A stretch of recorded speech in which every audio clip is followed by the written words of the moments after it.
ఈ washing machine spin work అవ్వట్లేదు. మా బ్రదర్ ఆపలేదు మిషన్.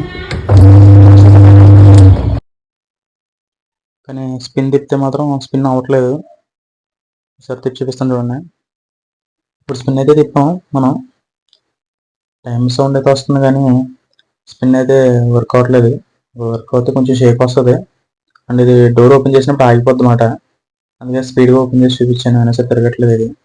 సరే వెనకాల స్క్రూస్ ఓపెన్ చేసి మోటార్ ఎలా ఉందో చూద్దాం. ఈ వెనకాల డోర్ సింపుల్గా వచ్చేస్తుంది. ఎవరికైనా సరే ఈజీగా తీసుకోవచ్చు. అండ్ బ్రేక్ ఏమైనా పట్టేసిందేమో అని చూస్తున్నాను. లోపల వెళ్ళి బాగా టైట్గా ఉంది, తిరగట్లేదు. సరే బ్రేక్ వైర్ పట్టుకొని కూడా చూశాను. బ్రేక్ వైర్ కూడా అక్కడ స్ప్రింగ్లో ఉన్నదే బ్రేక్ అన్నమాట. బ్రేక్ వైర్ అది. మన బైక్ ఎలా బ్రేక్ వైర్ దానికి ఎలా బ్రేక్ వైర్ అనమాట. దీనికి ఎలా బ్రేక్ ఎందుకు ఇస్తాడంటే సడన్గా మనం స్పిన్ వేసేటప్పుడు డోర్ ఓపెన్ చేసి బట్టలు వేసుకుంటాం కదా, అలాంటి టైంలో చేతులు గట్ట వెళ్ళిపోతాయి కదా అని చెప్పి డోర్ ఓపెన్ చేయగానే ఆగేలా ఇస్తాడు. మనం బట్టలు వేసినప్పుడు ఇలా డోర్ ఓపెన్ చేసినా స్పిన్ అయిపోద్ది. ఇది దానికోసం ఇస్తాడు అన్నమాట. ఒక్కోసారి ఇది పట్టేసినప్పుడు కూడా మోటార్ తిరగదు. కానీ ఇప్పుడైతే ఇది పట్టలేదు. బ్రేక్ బాగానే ఉంది. బ్రేక్ లాగిన తర్వాత కూడా తిప్పాను, అయినా తిరగట్లేదు మోటారు. అయితే మోటార్ పట్టేసి ఉంటుంది, లేదా మోటార్ పోయి ఉంటుంది.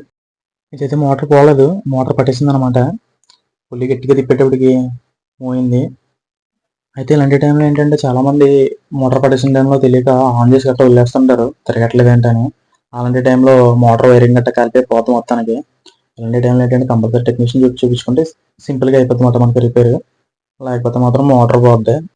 ఏదైనా మన ఇంట్లో కూడా కొంచెం స్క్రూస్ కట్ అన్ని ఓపెన్ చేసే మన డాడీలు కానీ తమ్ముళ్ళు కానీ ఉంటారు కదా, అలాంటి వాళ్ళు ఎవరైనా సరే జస్ట్ ఓపెన్ చేసుకుని స్క్రూలు ఆ లోపల ఉన్న వీల్ని గట్టిగా తిప్పితే సరిపోద్ది, మూవ్ అయిపోద్ది. ఒకవేళ తిప్పినా సరే మూవ్ అవ్వట్లేదంటే మాత్రం మోటార్ ఏమైనా ప్రాబ్లం ఉన్నట్టే. అప్పుడు టెక్నీషియన్ చూపించుకోవాలి. ఓకే, ఈ వీడియో మీకు యూస్ అయితే మాత్రం లైక్ చేసి సబ్స్క్రైబ్ చేయండి.